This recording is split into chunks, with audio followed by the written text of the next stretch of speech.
Hello friends, welcome back to our channel. Loka മൂവിയിലെ title കാർഡ്സിൽ കാണിച്ച സീനുകളും പിന്നെ ഹെഡനായിട്ടുള്ള ചില കാര്യങ്ങളും എക്സ്പ്ലെയിൻ ചെയ്യുന്ന ഒരു വീഡിയോ ആണിത്. ലോക എന്ന മൂവി കണ്ടവർക്കോ അതിന്റെ എക്സ്പ്ലനേഷൻ വീഡിയോ കേട്ടവർക്കോ മാത്രമേ ഈ ഒരു വീഡിയോ മുഴുവനായിട്ട് മനസ്സിലാകൂ. അതിന്റെ എക്സ്പ്ലനേഷൻ കേൾക്കാത്തവർക്ക് വേണ്ടിയിട്ട് ഞാൻ അതിന്റെ ലിങ്ക് ഡിസ്ക്രിപ്ഷനിലും മുകളിൽ ഐ ബട്ടണിലും കൊടുത്തിട്ടുണ്ട്. ടൈറ്റിൽ കാർഡിൽ 3 സ്റ്റോറീസ് കാണിക്കുന്നുണ്ട്. ഒന്ന് മൂത്തോന്റെയും, രണ്ടാമത്തത് ചാത്തന്റെയും, മൂന്നാമത്തത് ഒടിയന്റെയും. ആദ്യത്തെ സീനിൽ കാണിക്കുന്നത് മറ്റൊരു ഗ്രഹത്തിലെ രാജ്ഞി തന്റെ ഏറ്റവും വിശ്വസ്തനായ ഒരാളെ ഭൂമിയിലേക്ക് അയക്കുന്നതാണ്. ഈ രാജ്ഞി ചിലപ്പോ സിനിമയിൽ പറയുന്ന ഇഷ്താർ ആകാൻ സാധ്യതയുണ്ട്. മൂത്തോൻ എന്ന് പറയുന്ന തന്റെ വിശ്വസ്തനെയാണ് രാജ്ഞി ഭൂമിയിലേക്ക് അയക്കുന്നത്. മൂത്തോൻ ഭൂമിയിലേക്ക് പോകുന്ന സമയത്ത് ഈ രാജ്ഞിയുടെ കൂടെ ഒരു കൊച്ചു പെൺകുട്ടിയെ കാണിക്കുന്നു. അത് ചിലപ്പോൾ രാജ്ഞിയുടെ മകളാകാം. ഭൂമിയിലെത്തിയ മൂത്തോനാകട്ടെ അവിടെയുള്ള ജനങ്ങൾക്ക് തന്റെ അറിവ് പകർന്നു കൊടുക്കുന്നു. തീ ഉണ്ടാക്കാൻ പോലും മൂത്തോൻ ജനങ്ങളെ പഠിപ്പിക്കുന്നതായിട്ട് കാണിക്കാം. ആദിമ മനുഷ്യരുടെ കാലത്താണ് മൂത്തോൻ അവിടെ എത്തുന്നത്. ആ ജനങ്ങളുടെ മുന്നിൽ മൂത്തോൻ ദൈവതുല്യനായി മാറി. അധിക നാൾ കഴിയുന്നതിന് മുമ്പ് ആ രാജ്ഞിയും പടയാളികളും ഭൂമിയിലേക്ക് എത്തുന്നു. ഭൂമിയിലേക്ക് എത്തിയ ആ രാജ്ഞിയുടെ ആൾക്കാര് അവിടെയുള്ള ജനങ്ങളെല്ലാം കൊന്നൊടുക്കുകയാണ്. ആ ജനങ്ങൾ മൂത്തോന്റെ അടുത്ത് അഭയം പ്രാപിക്കുന്നു. പിന്നീട് മൂത്തോനും രാജ്ഞിയും തമ്മിൽ വലിയൊരു യുദ്ധത്തിൽ ഏർപ്പെടുന്നതായിട്ടും കാണിക്കുന്നുണ്ട്. അതിനുശേഷം അടുത്ത സീനിൽ കാണിക്കുന്നത് കാലങ്ങൾക്ക് ശേഷം ഒരു ചെറിയ സ്പേസ് ഷിപ്പ് ഭൂമിയിലേക്ക് വരികയും അതിനുള്ളിൽ നിന്നും കുറച്ച് ആൾക്കാര് ഒരു പെൺകുട്ടിയെ രക്ഷിച്ചെടുക്കുന്നതുമാണ്. അത് രാജ്ഞിയാകാനോ രാജ്ഞിയുടെ മകളാകാനോ സാധ്യതയുണ്ട്. മൂത്തോനും രാജ്ഞിയും ആദ്യം ഒരുമിച്ചായിരുന്നല്ലോ. ഇവർ രണ്ടുപേരുടെയും ചിഹ്നം ആനയായിരുന്നു.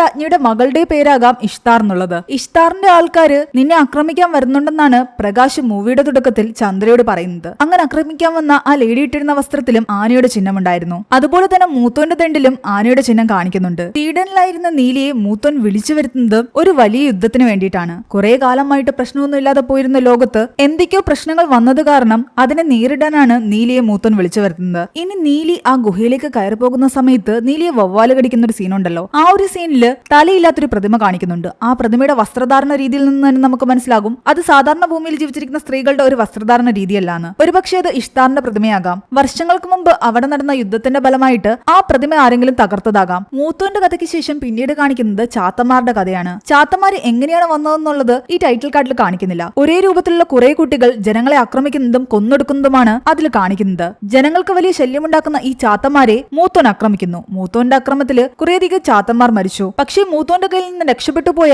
ചാത്തന്മാരെ പിടിക്കാൻ വേണ്ടിയിട്ട് മൂത്തോൻ കത്തനാരുടെ സഹായം തേടി. തന്റെ മാന്ത്രികതണ്ട് കത്തനാർക്ക് കൊടുക്കുന്ന ഒരു സീനും അതിൽ കാണിക്കുന്നുണ്ട്. കത്തനാർക്ക് ഒറ്റയ്ക്ക് ചാത്തനെ പിടിക്കാൻ സാധിക്കില്ല എന്ന് മനസ്സിലായത് കാരണമാണ് കത്തനാർ നീലിയെ പിടിക്കുകയും നീലിയുടെ സഹായത്തോടെ ചാത്തനെ പിടിക്കാൻ പുറപ്പെടുകയും ചെയ്യുന്നത്. നീലിയെ കത്തനാർ കത്തികൊണ്ട് കുത്തി മറ്റുള്ളവരുടെ മുൻപിൽ നീലിയെ താൻ കൊന്നതായിട്ട് ഭാവിച്ചിട്ട് നീലിയെ രക്ഷിക്കുന്ന ഒരു സീൻ കാണിക്കുന്നുണ്ടല്ലോ. അതിൽ കത്തനാർ നീലിയോട് ആവശ്യപ്പെടുന്നുണ്ട്, നിന്നെ പോലെ ഇവിടെ വേറെ ആൾക്കാരുണ്ടെന്ന്. പക്ഷെ അവർ മനുഷ്യരല്ല, മറ്റു സ്ഥലങ്ങളിൽ നിന്ന് വന്നവരാണ്. അതിൽ പ്രശ്നമുണ്ടാക്കുന്ന 2 പേരെ പിടിക്കാൻ നീ എന്നെ സഹായിക്കണം. അതിലൊന്ന് ചാത്തനാണെന്ന് പറയുന്നുണ്ട്. അങ്ങനെ നീലിയുടെ സഹായത്തോടു കൂടി കത്തനാർ ചാത്തനെ പിടിക്കാൻ പോകുന്ന സീനും ചാത്തൻ ഒരു ഗുഹയിലേക്ക് പോയി ഒളിക്കുന്ന സീനും കാണിക്കുന്നുണ്ട്. ഈ ഒരു ചാത്തനാകാം ലോക മൂവിയുടെ എൻ ക്രെഡിറ്റിൽ കാണിക്കുന്ന പുരാവസ്തു ഗവേഷകരെ കൊന്ന ആ ഒരു ചാത്തൻ. ആ ഗുഹയിൽ നിന്നും പുറത്തു വരാത്ത രീതിയിൽ ചിലപ്പോൾ കത്തനാരും നീലിയും ചേർന്നിട്ട് ആ ചാത്തനെ അവിടെ തളച്ചിട്ടുണ്ടാകാം. ചാത്തന്മാരെങ്ങനെ രൂപം കൊണ്ടു എന്നുള്ള കാര്യത്തിൽ ഈ മൂവിയിൽ ഒരു സീൻ കാണിക്കുന്നില്ലെങ്കിലും പുരാണങ്ങളിലും മറ്റും ചാത്തന്മാർ ജനിച്ചതിനെ പറ്റി പല സ്റ്റോറികളും പറയുന്നുണ്ട്. ഒരിക്കൽ നായാട്ടിനായിട്ട് ഇറങ്ങിത്തിരിച്ച ശിവൻ കാട്ടിൽ മനോഹരമായി പാടുന്ന കൂളിവാക എന്ന് പറയുന്ന ഒരു പെൺകുട്ടിയുടെ സൗന്ദര്യത്തിലും ശബ്ദത്തിലും ആകൃഷ്ടനായി. പാർവതിയുമായിട്ടുള്ള വിവാഹം നടന്ന ശേഷമായിരുന്നു കൂളിവാകയെ ശിവൻ കണ്ടെത്തുന്നത്. കൂളിവാകയോടുള്ള തന്റെ ആഗ്രഹം ശിവൻ കൂളിവാകയോട് തുറന്നു പറയുകയും നായാട്ടിന് ശേഷം തിരിച്ചു വരുമ്പോൾ തന്റെ ആഗ്രഹം സാധിച്ചു തരണമെന്നും പറയുന്നു. എന്നാൽ കടുത്ത പാർവതി ഭക്തിയായിരുന്ന കൂളിവാക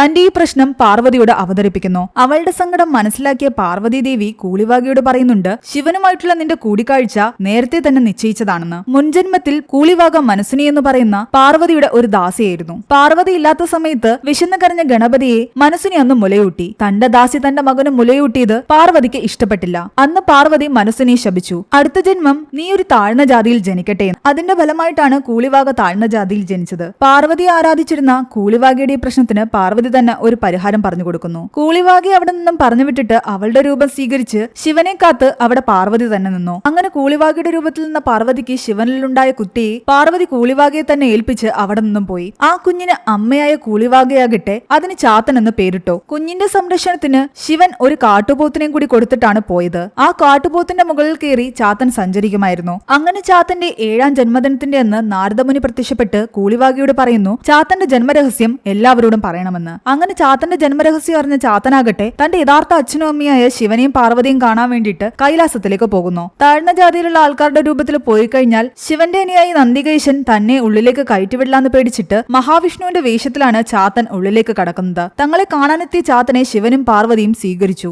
മഹാവിഷ്ണുവിന്റെ വേഷത്തിൽ വന്ന അവനെ അവർ പിന്നീട് വിഷ്ണുമായ എന്ന് വിളിച്ചു. ശരിക്കും ചാത്തൻ ജന്മമെടുത്തത് ബൃങ്കാസുരൻ എന്ന് പറയുന്ന വലിയൊരു രാക്ഷസനെ കൊല്ലാൻ കൊല്ലാനാണെന്ന് പാർവതി ചാത്തനോട് പറയുന്നു. അവനെ കൊല്ലാനുള്ള പൊടിക്കൈകളും അവർ പറഞ്ഞു കൊടുക്കുന്നു. കാട്ടിൽ വെച്ച് കൂളിവാകയെ കണ്ട് ആകൃഷ്ടനായ ബൃങ്കാസുരൻ കൂളിവാകയെ ബലമായി പിടിച്ചുകൊണ്ടുപോകാൻ ശ്രമിച്ചു. ഇത് തടഞ്ഞ ചാത്തനാകട്ടെ ബൃങ്കാസുരനുമായിട്ട് യുദ്ധത്തിൽ ഏർപ്പെടുന്നു. ആ യുദ്ധത്തിൽ ചാത്തൻ ഒരുപാട് പരുക്കുകൾ പറ്റി. അവന്റെ ശരീരത്തിൽ നിന്ന് വീണ ഓരോ രക്തത്തുള്ളികളും ഓരോ ചാത്തന്മാരായി രൂപം കൊണ്ടു. 400 കുട്ടിച്ചാത്തന്മാര് അങ്ങനെയുണ്ടായി. ചാത്തന്റെയും കൂട്ടരുടെയും ശക്തി കൂടിയെന്ന് മനസ്സിലായ ബൃങ്കാസുരൻ അസ്ത്രം പ്രയോഗിച്ച് 10 കുട്ടിച്ചാത്തന്മാരെ കൊന്നു. ബാക്കിയുള്ള 390 കുട്ടിച്ചാത്തന്മാർ ചേർന്നിട്ട് ബൃങ്കാസുരന്റെ സൈന്യത്തെ കൊന്നൊടുക്കി. ഈ 390 ചാത്തന്മാരിലെ ഒരു ചാത്തനെയാണ് നമ്മളെ ലോകയിൽ കാണിക്കുന്നത്. എൻ ക്രെഡിറ്റ് സീനില് ഒരാൾ വന്നിട്ട് മൈക്കിൾ എന്ന് പറയുന്ന നമ്മുടെ ചാത്തനോട് ചോദിക്കുന്നുണ്ട്, പുരാവസ്തു ഗവേഷകർ കണ്ടെത്തിയ ഗുഹയിലുണ്ടായിരുന്നത് നീയായിരുന്നു എന്ന്. എന്നാൽ അപ്പോൾ നമ്മുടെ മൈക്കിൾ എന്ന് പറയുന്ന ചാത്തൻ പറയുന്നുണ്ട്, എന്നെപ്പോലെ തന്നെ ഇരിക്കുന്ന 389 സഹോദരന്മാർ എനിക്കുണ്ടെന്ന് പറഞ്ഞാൽ നിങ്ങൾ വിശ്വസിക്കുമോ എന്ന്. ചാത്തന്റെ ജന്മവുമായി ബന്ധപ്പെട്ട ഒരു കഥ ഇതാണ്. മറ്റൊരു കഥയിൽ പറയുന്നുണ്ട്, ശിവനും പാർവതിയും വള്ളുവനും വള്ളുവത്തിയുമായി വേഷം മാറി വന്നപ്പോ അവർക്കുണ്ടായ പുത്രനാണ് കുട്ടിച്ചാത്തനെന്ന്. മക്കളില്ലാത്ത കാളകാട്ടിലെത്ത നമ്പൂതിരിക്ക് അവർ ആ കുട്ടിച്ചാത്തനെ മകനായി കൊടുത്തു. ബ്രാഹ്മണാചാരങ്ങൾക്ക് വിരുദ്ധമായി ചാത്തൻ പ്രവർത്തിക്കാൻ തുടങ്ങിയതോടുകൂടി അവിടെ എല്ലാവർക്കും അവനെ കൊണ്ട് വലിയ തലവേദനയായി. ആ ഇല്ലത്തെ കന്നുകാലികളെ മേയിച്ചുകൊണ്ടിരുന്ന അവനാകട്ടെ കാളയറുത്ത് അതിന്റെ ചോര കുടിച്ചു. ദേഷ്യം വന്ന ആ ഇല്ലത്തെ നമ്പൂതിരി അവനെ ശിക്ഷിച്ചു. എന്നാൽ ആ ഇല്ലത്തെ അമ്മയാകട്ടെ തന്നെ കുറിച്ച് മോശമായിട്ട് പറഞ്ഞു കൊടുത്തിട്ടാണ് നമ്പൂതിരി തന്നെ ശിക്ഷിച്ചതെന്ന് വിചാരിച്ച് ചാത്തൻ ആ അമ്മയുടെ മാറിലേക്ക് കല്ലെറിഞ്ഞു. അതിൽ രോക്ഷാകുലനായ നമ്പൂതിരി ചാത്തനെ വെട്ടുന്നു. എന്നാൽ ചാത്തൻ മരിച്ചില്ല. ബ്രാഹ്മണരെ വരുത്തി ഹോമകുണ്ടം തീർത്ത് വീണ്ടും ചാത്തനെ വെട്ടി 390 കഷ്ണങ്ങളാക്കി ഹോമകുണ്ടങ്ങളിൽ ഇട്ടു എന്നാണ് പറയുന്നത്. പക്ഷെ അതിൽ നിന്നെല്ലാം തന്നെ ഓരോ ചാത്തനായിട്ട് ഉയർത്തെഴുന്നേറ്റ് വന്നു. എന്നിട്ട് കാളകാട്ടില്ലവും സമീപത്തെ ബ്രാഹ്മണ ഇല്ലങ്ങളും എല്ലാം തന്നെ ആ ചാത്തൻ ചുട്ടുകരിച്ചു. ഇതാണ് മറ്റൊരു സ്റ്റോറി. മൂന്നാമതായിട്ട് കാണിക്കുന്ന കഥ ഒടിയന്റേതാണ്. ടൈറ്റിൽ കാട്ടില് അമ്പും വില്ലും കൂടിയ ഒരു ചെന്നായമായിട്ട് നിൽക്കുന്ന ഒരു യോദ്ധാവിനെ കാണിക്കുന്നുണ്ട്. പിന്നീട് അതേ യോദ്ധാവിനെയും ചെന്നായെയും ഒരു കിങ്ങിന്റെ കൂടെ ഒരു യുദ്ധത്തിലും കാണിക്കുന്നു. ആ യോദ്ധാവ് തന്നെ പിന്നീട് ഒരു രാജാവിന്റെ കൂടെ ചേർന്ന് നിന്ന് ഒരുമിച്ച് യുദ്ധം ചെയ്യുന്നതായിട്ടും കാണിക്കുന്നു. സിനിമയിൽ ദുൽഖർ സൽമാൻ അവതരിപ്പിക്കുന്ന കഥാപാത്രത്തിന്റെ പേര് ചാർലി എന്നാണ്. ഈ ചാർലി ഒരു ഒടിയനാണെന്നും സിനിമയിൽ പറയുന്നുണ്ട്. കേട്ടറിവുകൾ വെച്ചിട്ട് ഒടിയൻ ഒരു മൃഗത്തിന്റെ രൂപത്തിലേക്ക് ആകുന്ന സമയത്ത് ആ മൃഗത്തിന് എന്തെങ്കിലും ഒരു വൈകല്യം ഉണ്ടാകും. മൂവിയില് ചന്ദ്രയെ സുന്ദരം കൂട്ടരും ആക്രമിക്കുന്ന സമയത്ത് ഒറ്റ കാലുള്ള ഒരു നായ വരുന്നുണ്ട്. കൂടാതെ അതേ നായയെ തന്നെ ചാർലി അഥവാ ഒടിയനെ കാണിക്കുന്ന സമയത്തും അയാളുടെ കൂടെയും കാണിക്കുന്നു. ഒരുപക്ഷെ ആ നായയും മറ്റൊരു ഒടിയനാകാൻ ചാൻസ് ഉണ്ട്. കൂടാതെ വൈകല്യമുള്ള മറ്റൊരു മൃഗമായിട്ട് ഈ ഒരു മൂവിയിൽ കാണിക്കുന്നത് സണ്ണിക്ക് തന്റെ കാമുകി തിരിച്ചുകൊണ്ടു കൊടുക്കുന്ന പൂച്ചയാണ്. അതിന് കേൾവിശക്തി ഇല്ലാന്ന് ഇതിൽ പറയുന്നുണ്ട്. ടൈറ്റിൽ കാർഡിൽ കാണിച്ച ആ ഒരു യോദ്ധാവിന്റെ പുതിയ തലമുറക്കാരാകാം ചാർലി എന്ന് നമുക്ക് ഊഹിക്കാം. പക്ഷെ ജാപ്പനീസ് നിഞ്ചയുടെ ഒരു വേഷപ്രകൃതമാണ് ചാർലിക്ക് ഇതിൽ കാണിക്കുന്നത്. കോംപ്രമൈസ് ചർച്ചയ്ക്ക് വിളിച്ച പല ആൾക്കാരെയും അതിക്രൂരമായിട്ട് ചാർലി കൊന്നൊടുക്കുന്നുണ്ട്. ഇതിൽ മനുഷ്യരെ ഒരു ദയാദാക്ഷിണ്യവുമില്ലാതെ കൊന്നൊടുക്കാനുള്ള അവരുടെ ആ ഒരു മനസ്സിനെ കൂടി ഇതിലൂടെ കാണിക്കുകയാണ്. അടുത്തതായിട്ട് മൂവിയിലെ ഒരു പ്രധാന കഥാപാത്രമായ സണ്ണി. ചന്ദ്രസണ്ണിയെ കാണുന്ന സമയത്ത് തന്നെ ഒരു നിമിഷം അവനെ തന്നെ നോക്കി നിന്ന് പോകുന്നുണ്ട്. അതായത് 1905 അവളുടെ കാമുകനായിട്ടിരുന്ന ഒരാളുടെ അതേ മുഖച്ചായി തന്നെയായിരുന്നു സണ്ണിക്കുണ്ടായിരുന്നത്. അന്ന് അവളുടെ കാമുകനായിട്ടുള്ള ആ ബ്രിട്ടീഷ് യുവാവിന് തോക്കെല്ലാം നല്ലപോലെ കൈകാര്യം ചെയ്യാനുള്ള കഴിവുണ്ടാകും. സണ്ണി ചിലപ്പോൾ ആ ഒരു യുവാവിന്റെ പുനർജന്മമായിരിക്കാനും സാധ്യതയുണ്ട്. കാരണം മൂവിയുടെ അവസാനം ചന്ദ്രയെ രക്ഷിക്കാൻ വേണ്ടിയിട്ട് അവൻ തോക്കെടുത്ത്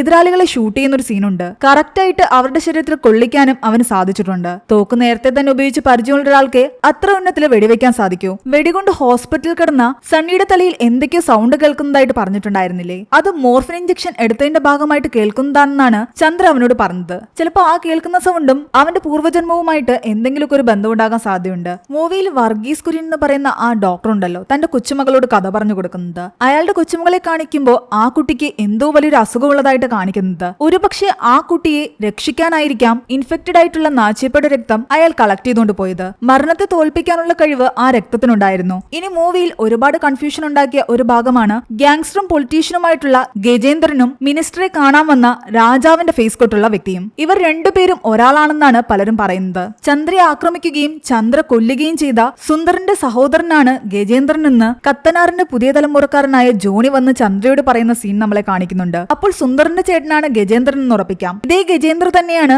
സുന്ദറിനെയും നാച്ചിപ്പയും എല്ലാം വെച്ചിട്ട് ഹ്യൂമൻ ട്രാഫിക്കിംഗ് നടത്തുന്നത്. ഗജേന്ദ്രനെ ആദ്യം കാണിക്കുന്ന സമയത്ത് അയാളുടെ ഫേസ് കാണിക്കുന്നില്ല. ഫോണിലൂടെ തന്റെ ആൾക്കാരോടും നാച്ചിയപ്പയോടും അയാൾ സംസാരിക്കുന്നതാണ് കാണിക്കുന്നത്. തന്റെ സഹോദരനെ ആക്രമിച്ച ആ പെൺകുട്ടിയെ കണ്ടെത്തണമെന്ന് നാച്ചിയപ്പയോട് പറയുന്നതായിട്ട്. പക്ഷേ മൂവിയുടെ അവസാനത്തോടെത്തുമ്പോൾ രാജാവിന്റെ ഫേസ് കട്ടുള്ള ആ ഒരു വ്യക്തി വന്നിട്ട് മിനിസ്റ്ററിനോട് സംസാരിക്കുന്നതായിട്ട് കാണിക്കുന്നു. ചന്ദ്രയെ കൊല്ലണമെങ്കിൽ അവളുടെ തലയ്ക്ക് ബാക്കിലോ ഹൃദയത്തിലോ വെടിവെക്കണമെന്നാണ് അയാൾ പറയുന്നത്. പക്ഷെ അതിനോടൊപ്പം അയാൾ പറയുന്നുണ്ട് തനിക്ക് നാച്ചിയപ്പയെ ജീവനോടെ വേണമെന്ന്. ആ ഒരു വ്യക്തിയുടെ പേരെന്താണെന്നോ അയാൾ ആരാണെന്നോ ഒന്നും തന്നെ അപ്പോൾ അതിൽ പറയുന്നുണ്ടായിരുന്നില്ല. അയാൾ അവിടെ നിന്നും കടന്നു പോകുന്ന അടുത്ത നിമിഷം തന്നെ മിനിസ്റ്റർക്ക് ഗജേന്ദ്രന്റെ കോളും വരുന്നുണ്ട്. അടുത്ത സീനിൽ ഗജേന്ദ്രനെ കാണിക്കുമ്പോഴും അയാളുടെ ഫേസ് കാണിക്കുന്നില്ല. പുറംതിരിഞ്ഞ് അയാൾ നിന്നുകൊണ്ട് തന്റെ ആൾക്കാരെ വിളിച്ചിട്ട് എന്നിട്ട് സണ്ണിയും ചന്ദ്രയും ഹോളി ഗ്രേസ് കഫേയിൽ ഉണ്ടെന്നും അവരെ രണ്ടുപേരെയും കൊല്ലണമെന്നും കൂടെ നാച്ചിയപ്പെ കൂടി കൊന്നൊടുക്കാനുമാണ് തന്റെ ആൾക്കാർക്ക് അയാൾ നിർദ്ദേശം കൊടുത്തത്. ഈ ഒരു സീൻസ് എല്ലാം തന്നെ കമ്പയർ ചെയ്ത് നോക്കുകയാണെങ്കിൽ ഗജേന്ദ്രനും ആ രാജാവിന്റെ ഫേസ് കട്ടോടുകൂടി വന്ന ആളും രണ്ട് ഡിഫറന്റ് വ്യക്തികളാണെന്ന് നമുക്ക് മനസ്സിലാക്കാം. സിനിമ കണ്ടപ്പോൾ ഈ ഒരു കൺഫ്യൂഷൻ ആർക്കെങ്കിലും തോന്നിയിട്ടുണ്ടെങ്കിൽ എന്തായാലും താഴെ ഒന്ന് കമന്റ് ചെയ്യുക.